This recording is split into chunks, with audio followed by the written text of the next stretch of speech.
So in this video, you'll learn how to switch between navigation gestures and buttons on your Samsung Galaxy phone.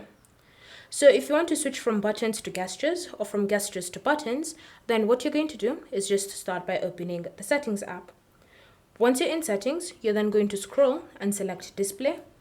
And then under Display, you want to look for the option Navigation Bar, and you're going to select it. From here, you can see the two navigation options available, Swipe Gestures and Buttons.